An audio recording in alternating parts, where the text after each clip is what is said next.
안녕하세요. 오늘도 사연 살롱을 찾아주셔서 감사합니다. 저는 50대 중반의 여성이에요.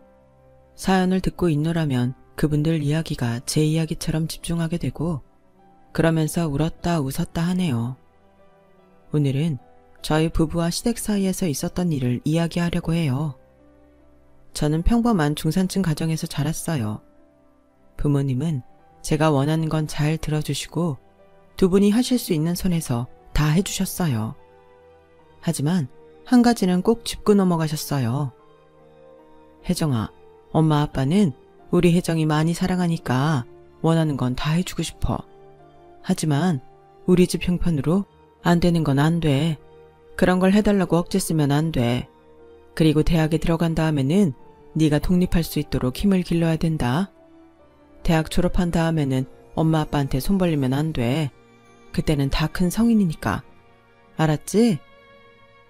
저는 자연스럽게 대학 후에 독립한 저를 상상하며 자랐고 대학 졸업 후에는 회사에 들어가면서 집에 매달 일정 금액을 생활비로 냈어요. 당연히 그래야 한다고 생각했고요. 저희 부모님은 평생 성실하게 사시면서 재산을 모으셨고 그 덕에 아주 부자는 아니어도 노후는 걱정하지 않아도 됐어요. 평범해 보이지만 남에게 나쁜 짓 안 하고 정직하게 돈을 벌어서 모으신 부모님을 존경했죠. 저도 그런 가정을 꾸리고 싶다고 생각했고요. 처음 회사에 들어갔을 때 사귀게 된 남자와 그런 삶을 살 수 있으리라 막연히 꿈을 꿨어요. 하지만 그 사람은 저희 집이 너무 평범하다고 자기 부모님이 싫다고 했다며 일방적으로 헤어지자고 하더군요. 그것도 전화로요. 아니, 이런 이야기를 어떻게 전화로 해? 만나서 직접 얼굴을 보고 헤어지든 말든 해야지. 어차피 헤어진다는 말 할 건데 만나면 뭐해. 괜히 시간 버리고 찻값만 쓰지. 엄마도 이렇게 하랬어. 다시 볼 것도 아닌데 널 뭐하러 일부러 만나냐고. 이만 끊는다. 이게 2년간 사귀던 남자와의 마지막이었죠. 정말 열받고 어이없었어요. 생각해보면 그 남자는 매사에 엄마가 이렇게 하랬다. 엄마가 빨리 들어오랬다. 엄마가 사지 말라고 했다. 엄마를 입에 달고 살았어요. 그래, 초딩도 아닌데 엄마 하는 놈하고 살아서 뭐 할 거냐고. 분명히 결혼하고 밥그릇 개수까지 엄마가 시키는 대로 샀을 거야. 잘 헤어진 거야. 저는 그렇게 스스로를 위로하며 쓰린 마음을 달랬어요.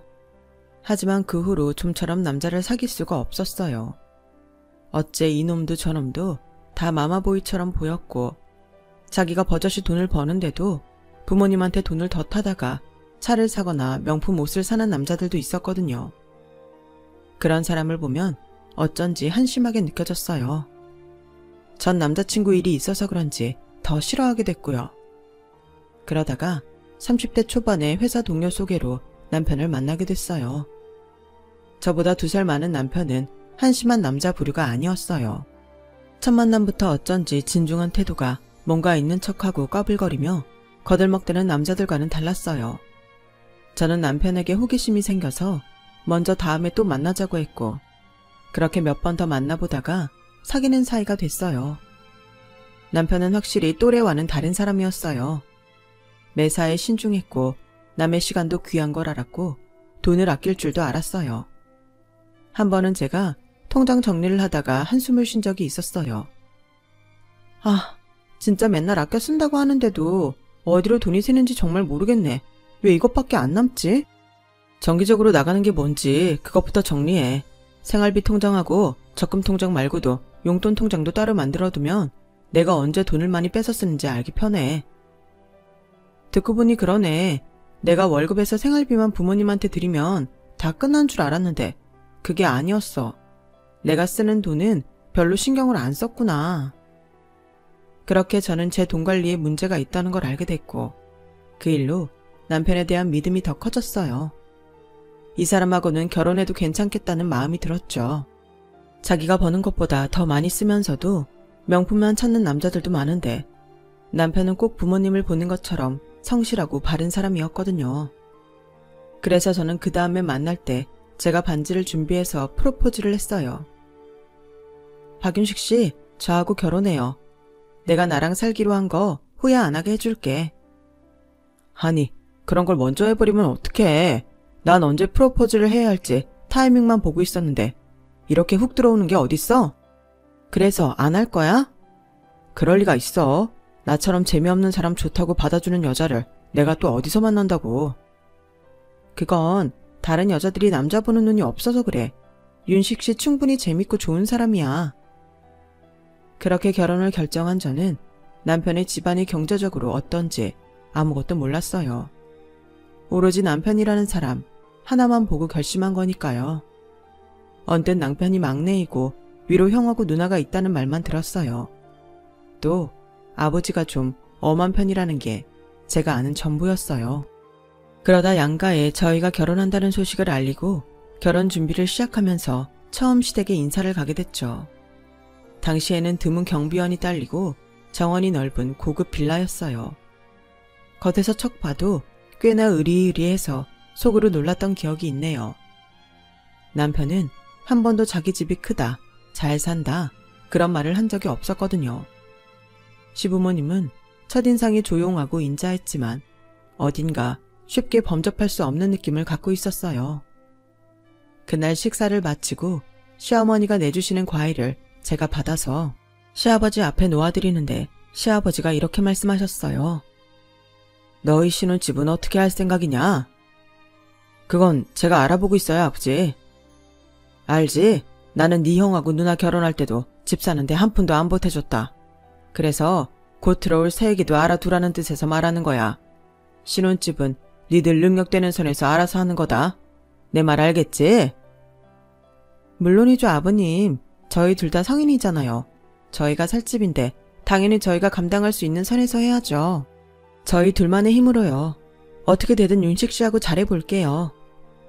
저희 말에 시부모님은 의외라는 듯 눈이 휘둥그레지더니 이내 저를 보며 미소를 지었어요.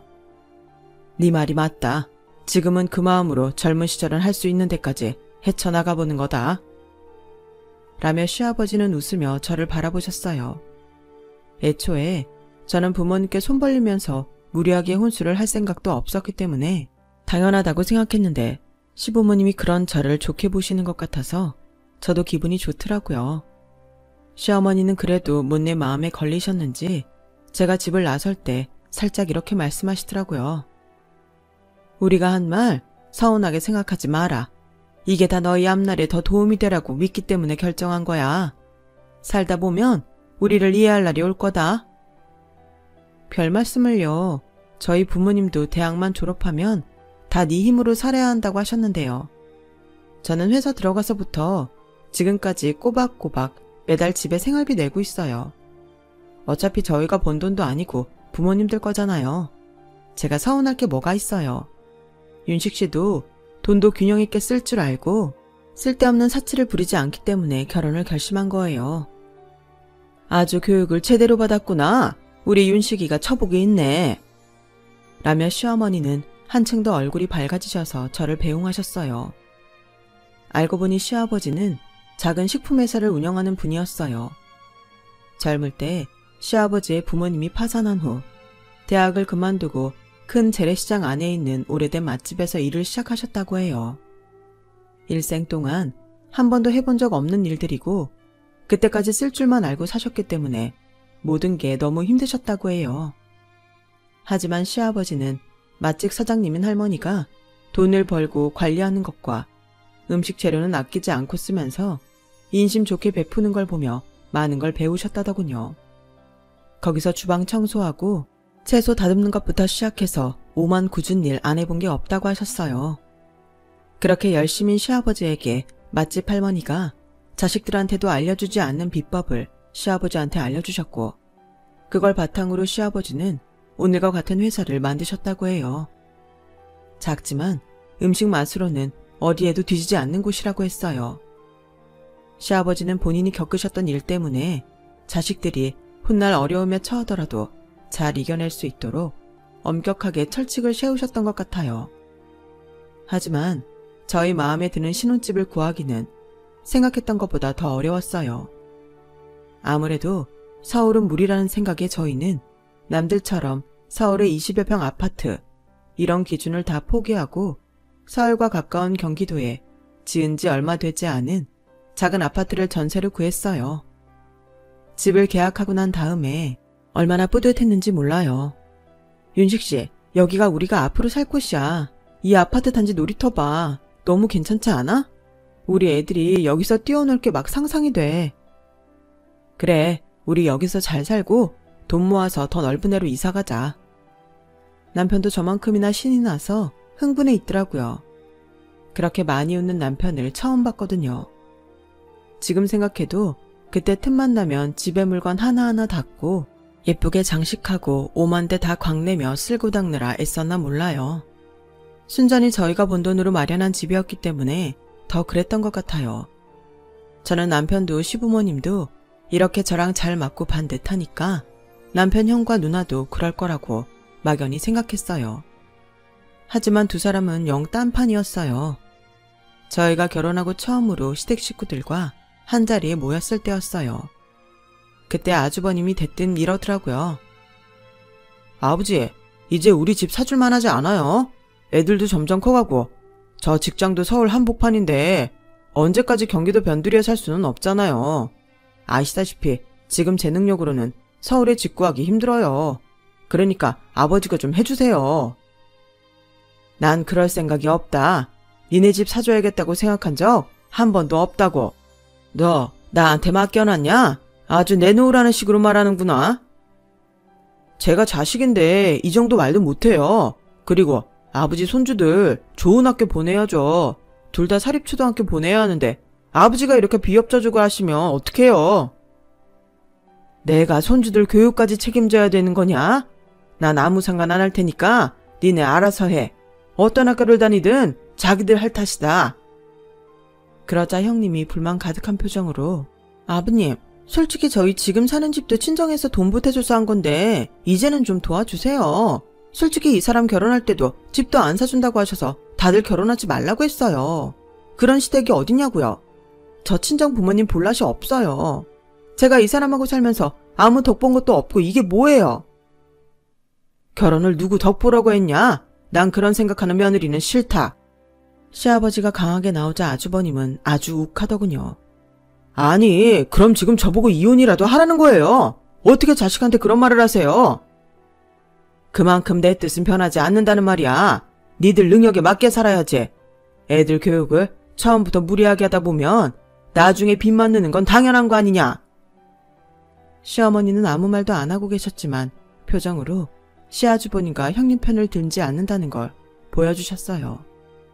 두 사람은 불만이 가득한 얼굴로 앉아있다가 밥만 먹고는 쌩안이 가버렸어요. 저는 내심 그래도 손주들 교육도 있고 아들이 출근하기 힘드니 좀 도와주시지 않을까 했는데 전혀 아니었어요. 그건 시누이한테도 마찬가지였고요.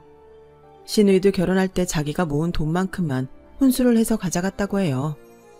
그리고 그게 속에 맺혔는지 시부모님 댁에만 오면 자기한테 뭘 해줬냐며 따지고 든다고 하네요. 아주버님이 집 사달라고 했던 날도 그랬고요. 내가 뭘 했어 오빠. 엄마랑 아버지 찔러도 피 한 방울 안 난다고 했잖아. 뭘 바래? 라며 싸늘하게 시부모님을 바라보던 눈빛이 잊혀지지 않아요. 물론 부모님이 너무 엄하게 하시면 섭섭하고 화도 나겠지만 그래도 저는 너무 차갑게 쳐다보니 무섭기도 했고 제가 처음 간 건데 그렇게까지 해야 하나 싶었어요. 그러다가 몇 개월 후 저는 임신을 하게 됐어요. 첫 아이를 가졌다고 하니 양쪽 집 부모님들은 다들 너무 좋아하셨고 남편도 정말 많이 기뻐했어요. 하지만 아주버님과 시누이는 오히려 빈정대기만 했어요. 재수 씨네가 사는 아파트가 저희 아파트보다 전세 비싼 거 알아요? 그렇게 서울에서 더 가깝고 신축인데 사니까 우리가 그날 아버지한테 그런 소리를 듣는데도 요만큼도 도와줄 생각을 안 했겠지. 올케는 아무리 우리 부모님한테 잘 보이고 싶어서 그랬다고 해도 좀 너무했어. 오빠가 그렇게 당하는데 어떻게 자기 일 아니라고 입 딱 닫고 표정 하나 안 바뀌어? 하긴 윤식이 그 자식부터 그 모양인데 어련하겠어. 부부가 부창부수지 뭐. 그렇게 임신 축하한다는 말 대신 원망만 들었죠. 하지만 저는 그 일을 남편에게도 말하지 않았어요. 괜히 형제간에 분란만 만들 것 같았거든요. 그런 얘기 새겨 들을 것도 아니고 저만 듣고 흘리면 됐으니까요. 그리고 제가 임신 6개월이 되었을 때 시아버지 생신이 됐어요. 시어머니는 괜히 밖에서 비싼 거 먹고 돈 쓸 거 없이 집에서 도우미 아주머니하고 음식을 다 하신다며 그날 음식 다 하고 집으로 오라고 하셨어요. 아무리 그래도 결혼하고 첫 시아버지 생신인데 며느리가 어떻게 아무것도 안 하고 있겠어요. 저는 준비했던 선물하고 이것저것 장을 봐서 일찌감치 시댁에 갔어요. 그랬더니 시어머니는 놀라셔서 저한테서 짐을 받아 놓고는 얼른 저를 소파에 눕게 하셨어요. 얘는 힘들면서 왜 이렇게까지 하니? 이러면 내가 미안하잖아. 괜히 집에서 하는 것 같고. 아니에요, 어머니. 당연히 일찍 와서 도와드려야죠. 아니다. 네 시아버지 식성은 내가 제일 잘 알잖니. 넌 그냥 여기 가만히 누워있다가 주는 대로 먹기나 해. 그러시고는 저한테 물이며 과일이며 내다 주시고 편한 마음으로 쉴 수 있도록 해주셨어요. 저는 죄송해서 시어머니가 도우미 아주머니와 일하시는데 기웃거리다 다 된 음식을 한쪽에 놓거나 예쁘게 담는 거랬죠. 그렇게 저녁 식사 시간이 됐고 시아버지도 집에 오셨어요. 남편도 1시간 먼저 퇴근해서 왔고요. 그런데 아무리 기다려도 아주버님과 시누이 가족이 안 오는 거였어요. 얘들이 오늘 무슨 일이 생긴 건가? 아니면 사고라도 난 거 아니야? 시어머니의 걱정에 저는 먼저 시누이한테 전화를 했어요. 아니, 우리한테 한 푼도 안 내놓는 노인네한테 가서 뭐해? 나 우리 영준이 밥 먹여서 영어 과외해야 되니까 올케가 알아서 하든가. 라더니 일방적으로 전화를 끊고는 다시는 받지 않더군요. 황당했지만 일단 진정하고 이번에는 아주버님한테 연락을 했어요. 내가 거기를 어떻게 갑니까? 아버지가 한 푼 안 도와줘서 대출 있는 대로 땡겨서 이사하게 생겼는데 돈 벌어야죠. 아니, 아무리 그래도 1년에 한 번 있는 아버님 생신인데요. 그런데 어느새인가 제 근처에 와서 통화를 듣던 시아버지가 제 손에 든 핸드폰을 달라고 하시는 거였어요. 할 수 없이 제가 핸드폰을 건네드렸죠. 그래, 내가 집 안 사줬다고 못 오겠다 그거지? 그러면 그렇다고 네 엄마랑 통화할 때 말하지 그랬냐? 너네 엄마 니들 다 오는 줄 알고 하루 종일 음식점만 하느라 얼마나 힘들었는지 알아? 그러자 핸드폰 밖으로 아주버님 목소리가 크게 새어나왔어요. 그러게, 나가서 먹지 집에서 뭔 궁상이에요. 맨날 자기들이 좋아서 그렇게 살면서 왜 나한테 뭐라고 그래요? 애들 엄마, 내가 우리 집 잘 산다고 해서 결혼할 때 얼마나 기대했는데요. 근데 이게 뭐예요? 신혼 때야 저희 고생 좀 해보라고 그러실 수 있어도 이제는 아니죠. 내가 얼마나 쪽팔린 줄 알아요? 그러게, 우리 집이 잘 사네 어쩌네 왜 안 해도 될 소리를 해? 너 현식이 내가 돈 한 푼 없었으면 나 쳐다도 안 볼 놈이야. 희영애미도 똑같고. 그래, 니들 그러고 살아봐 어디. 시어머니도 시누이한테 전화를 해서 뭐라고 혼내시는 것 같았어요. 하지만 시누이하고도 감정만 상하시고 결국 두 집은 아무도 찾아오지 않았어요. 결국 제가 결혼하고 첫 번째 시아버지 생신은 그렇게 씁쓸하고 모두가 마음이 무거운 채로 지나가고 말았죠. 게다가 두 사람은 부모님한테 미안하다거나 그래도 생신 축하드린다 같은 문자도 없었어요. 시부모님은 그 일이 어지간히 속상하셨는지 나중에도 그때 일을 이야기하시곤 했어요. 둘 다 문자 한 통도 하지 않았다고요. 심지어 시어머니가 문자로 시아버지한테 인사는 하라고 해도 둘 다 답도 없었다고 하네요. 그런데 시누이 남편도 똑같은 것 같았어요. 자기 처가에서 아무것도 받은 거 없다며 아예 발길도 하지 않는다고 들었어요. 아니, 친자식도 아니고 어차피 남의 재산인데 왜 그걸로 덕보지 못했다고 어른들한테 그러는지 저는 좀 이해가 되지 않았어요. 어쨌든 집안 분위기는 계속 좋지 않았고 아주버님과 시누이는 시부모님과 점점 사이가 나빠져만 갔어요. 제가 딸아이를 낳고 몸조리를 하는 동안에도 저한테는 물론이고 남편한테도 축하한다는 문자조차 없었어요. 그건 시부모님한테도 마찬가지였더라고요. 저희야 나중에 들은 거지만 시어머니가 저 딸 낳았는데 선물이나 찾아오는 건 바라지도 않는다며 전화라도 하라고 했지만 아주버님 가족도 시누이네도 다들 냉정하게 끊어버렸다고 하더군요. 자기들이 시부모님한테 돈을 못 받는 걸 갖고 저한테까지 화를 내는 거였어요. 그도 그럴 게 남편이나 저나 부모님이 안 주신다고 불만을 갖는 것도 아니고 오히려 그게 맞다고 하는 입장이었으니 그 사람들이 볼 때에는 얄미울 수도 있었겠죠. 그렇다고는 해도 동생이 첫 아이가 태어났는데도 축하 한마디 안 하는 배알이라니 정말 같은 형제가 맞는지 의심스러울 정도였어요. 남편은 원래 어릴 때부터 진중하고 지금과 비슷했다나 봐요. 그래서 시부모님들이 더 예뻐하셨겠죠. 그게 형과 누나는 셈이 났을 수 있고요. 생각해보니 그들이 꽁한 게 꽤나 캐캐 묵은 감정이겠더라고요. 저는 아주버님과 시누이에게 축하를 받는 건 포기하기로 했어요. 시간이 지나고 해가 바뀌어서 설날이 되었어요. 어찌된 일인지 아주버님도 시누이도 같은 날 시댁에 방문을 했다더라고요. 시어머니는 좀 들뜬 목소리로 저희도 얼른 오라고 연락을 하셨어요. 오랜만에 온 가족이 모이게 되니 기분이 좋으셨던 것 같아요. 하지만 두 사람의 목적은 따로 있었어요. 말을 꺼낸 건 아주버님이었어요. 우리 대출금 때문에 이대로는 못 살 것 같아요. 아버지, 우리한테 주실 유산 있잖아요. 그거 미리 주세요. 맞아요, 아버지. 우리 진짜 사는 게 너무 힘들어요. 내가 언제 유산을 자식들 준다고 말한 적 있냐? 아니, 아버지, 그럼 저희 안 주실 거예요?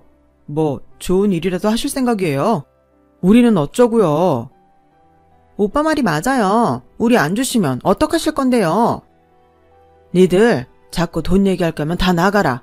명절이라고 와서 그것밖에 할 말이 없냐? 앞으로 그런 말 할 거면 아예 오지도 마.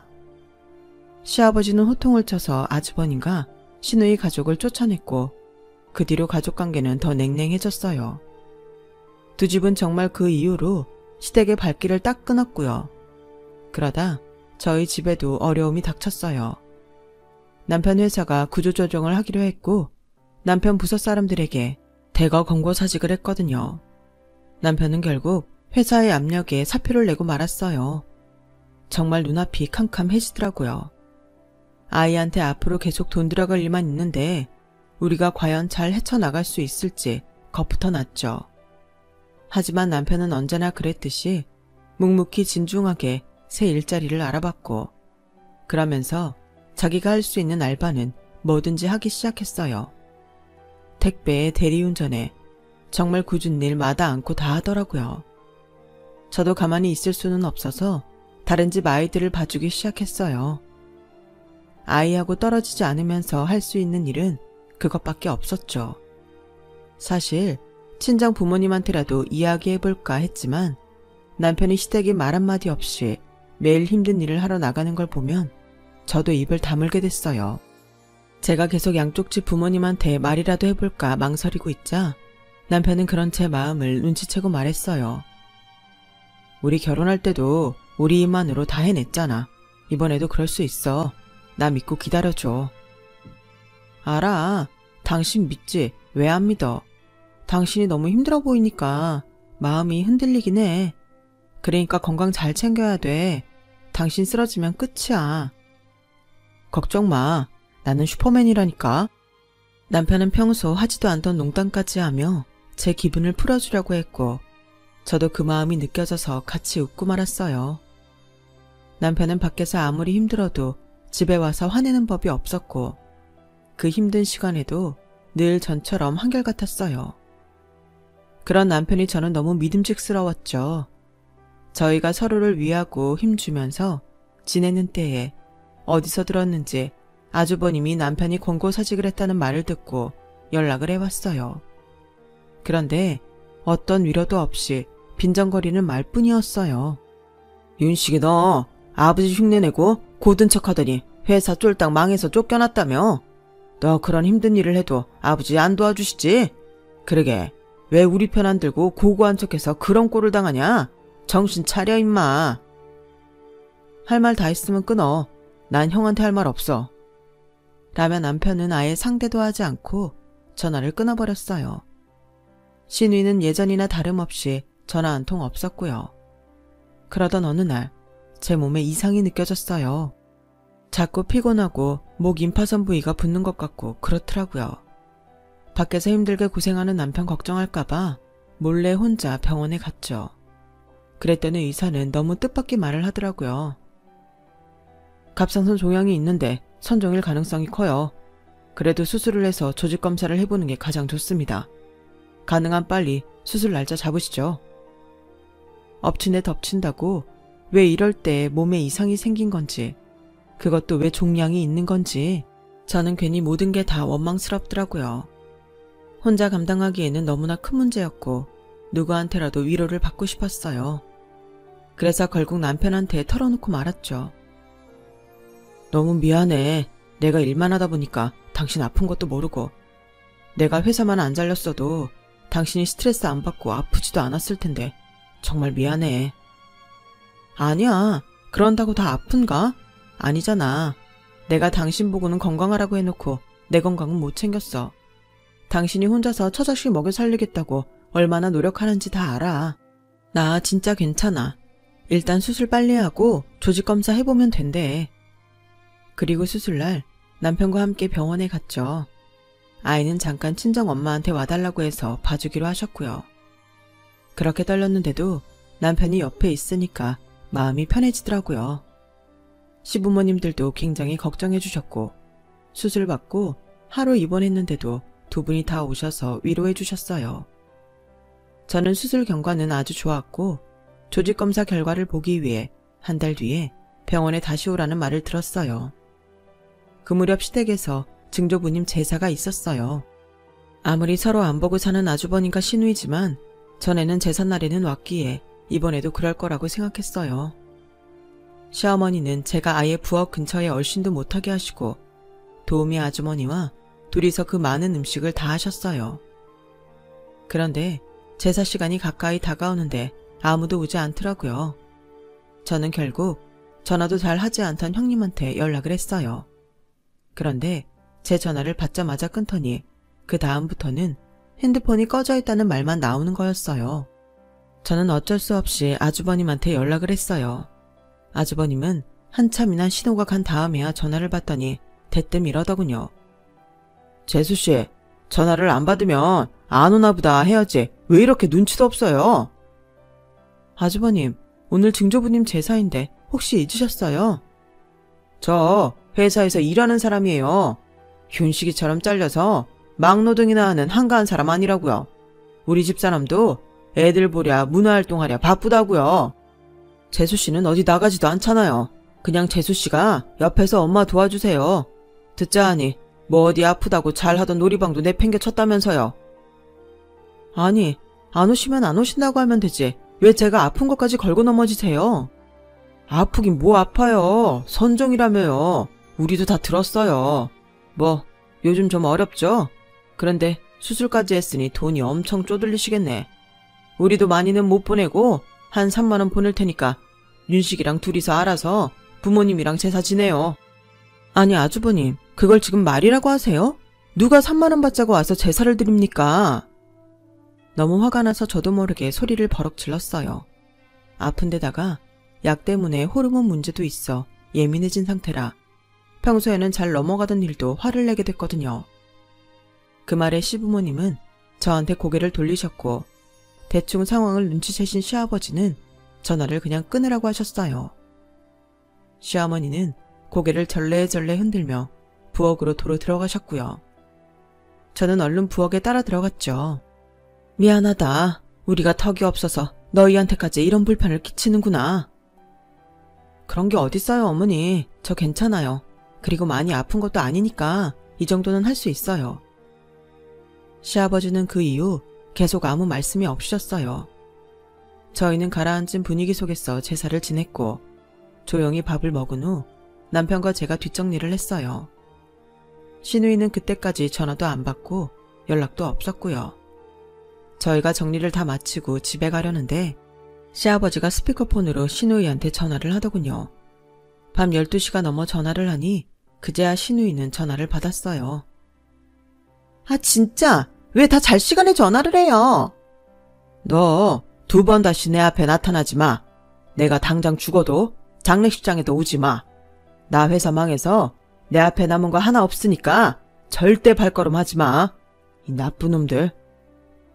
시아버지는 울분에 차서 마지막 말씀을 하시고는 전화를 끊으셨어요. 듣자 하니 시누이는 대학 때 미대를 다녀서 돈을 엄청 많이 썼다고 해요. 시부모님은 대학원까지 자식들이 부족함 없이 다니도록 용돈부터 모든 걸 다 챙겨주셨다는 거예요.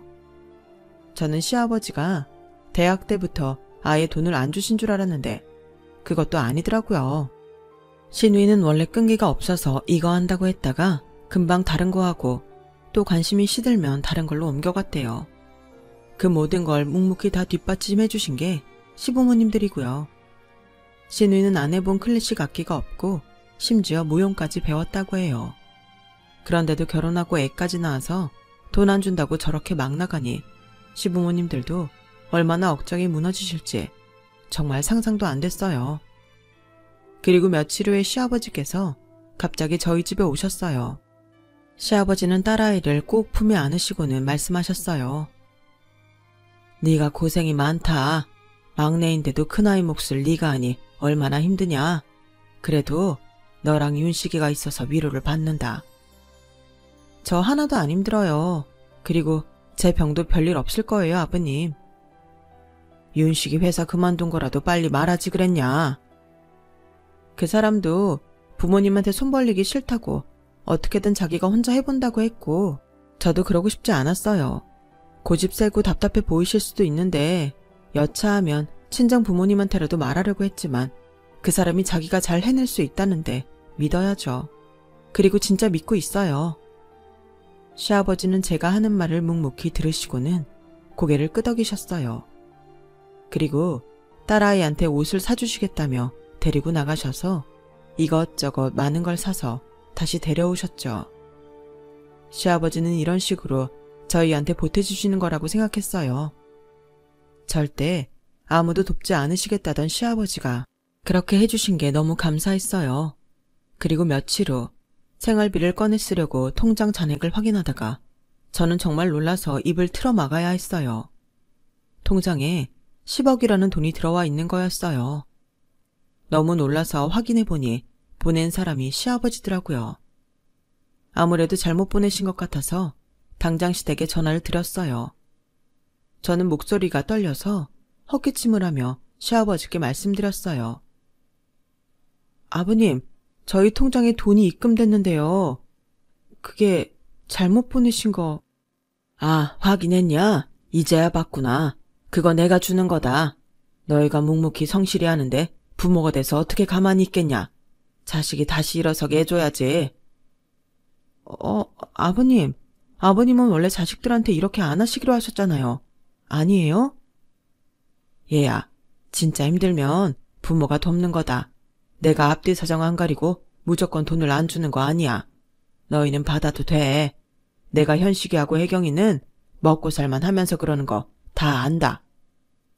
그렇게 저희는 시댁의 도움을 받게 됐어요. 야, 네가 윤식이한테 말 잘해서 그 돈으로 뭘 차리든지 아니면 새 직장 잡을 때까지 집에서 잘 좀 쉬라고 해. 매일 그렇게 힘든 일 하러 나가는지 진작 알았으면 보약이라도 빨리 지는 건데. 맞다. 보약 말이다. 내일이면 도착할 거야. 네 거랑 같이 지었어. 둘 다 끝까지 잘 먹고 건강해야 된다. 라는 시어머니 말씀에 저는 눈물이 왈칵 쏟아졌어요.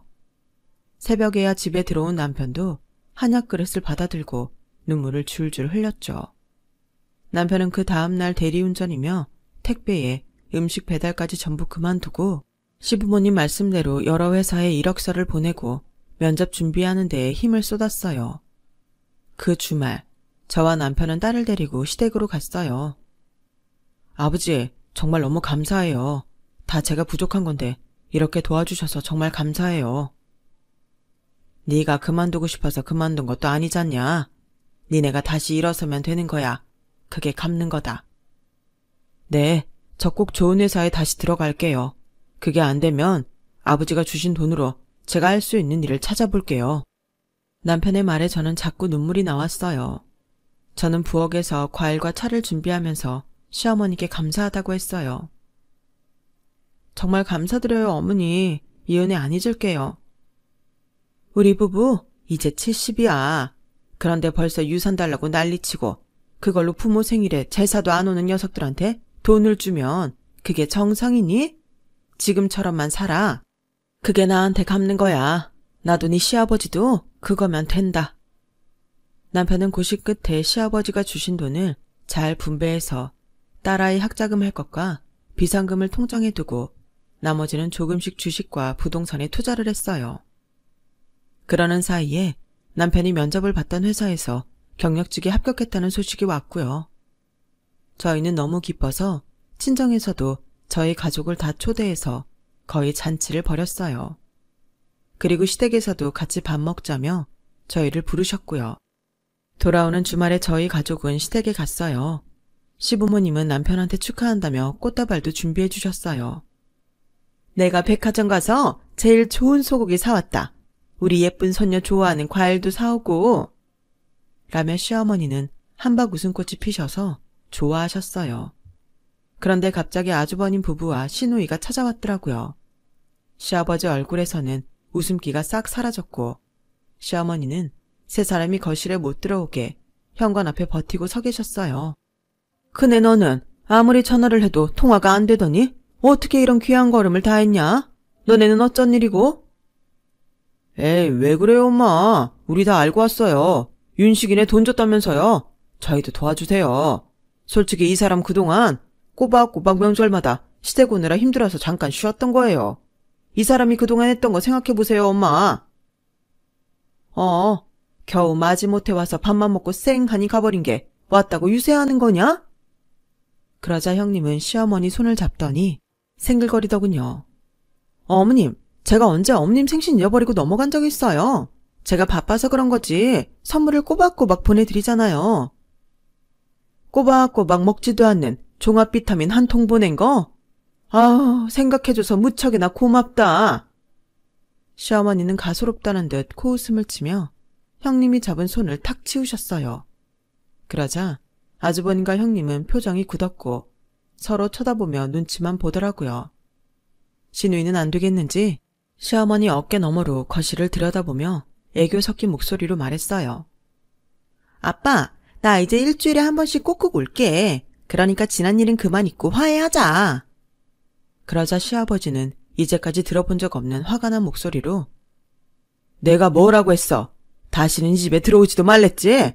내 장례식 때도 오지 말랬지? 이미 늦었어 너희는. 지금 당장 안 나가면 경찰 부른다. 썩 나가지 못해. 아버지, 우리가 잘못했어요. 저희가 좀 화가 나서 그랬어요. 네, 아버님, 잘못했어요. 다시는 안 그럴게요. 엄마, 아빠, 나 혜경이야. 엄마, 아빠, 딸 혜경이. 잘못했어. 한 번만 봐줘. 그렇게 세 사람이 현관에 무릎 꿇고 싹싹 빌었지만 시부모님의 의지는 확고했어요. 결국 세 사람은 돌아가야만 했죠. 하지만 그 이후로는 세 사람이 돌아가면서 저한테 전화를 해대더군요. 특히 형님은 정말 가관이었어요.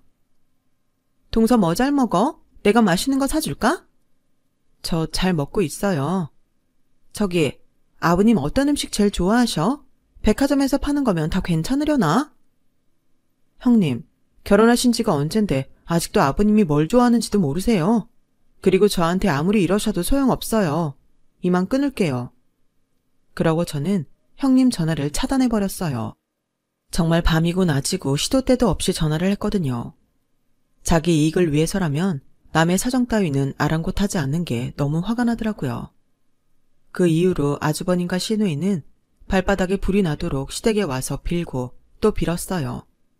시어머니는 자기 아들 딸이지만 저러는 걸 보니 쌤통이다 싶어서 속이 다 후련하다고 하시더라고요. 부모님 재산이 하늘에서 그냥 뚝 떨어진 것도 아닌데 무조건 내놓으라고만 하니 시부모님도 속이 상하셨던 것 같아요. 아무튼 그때 된통 혼이 난 아주버님과 시누이는 그 이후로 시부모님께 꼼짝 못하게 되었고 시아버지가 돌아가셨을 때도 요한에 따라서 많은 걸 받지는 못했어요. 그것 때문에 소송을 한 해 만에 두 사람이 시끄럽게 굴었지만 시어머니가 아주 비싼 변호사를 써서 다 막아내셨죠. 그때 이후 남편은 지금까지 회사 잘 다니고 있답니다. 저도 그때 수술한 종양이 다행히 악성은 아니었지만 추적이 필요하다고 해서 계속 정기적으로 검진받고 있고요. 저희는 그 뒤 딸을 또 낳았고 지금은 네 식구가 단란하고 즐겁게 잘 살고 있어요. 시어머니도 아직 건강히 잘 지내고 계시고요. 딸아이들이 할머니를 얼마나 좋아하는지 셋이서 정말 질투날 정도로 사이가 좋다니까요. 제 이야기는 여기까지예요. 긴 이야기 들어주신 분들 다들 행복하시고 특히 건강하시길 바랄게요. 건강이 정말 최고예요. 감사합니다. 여러분, 사연 댓글에 응원과 현명한 조언 부탁드려요. 좋아요와 구독은 저에게 큰 힘이 됩니다. 오늘도 좋은 일 가득하세요.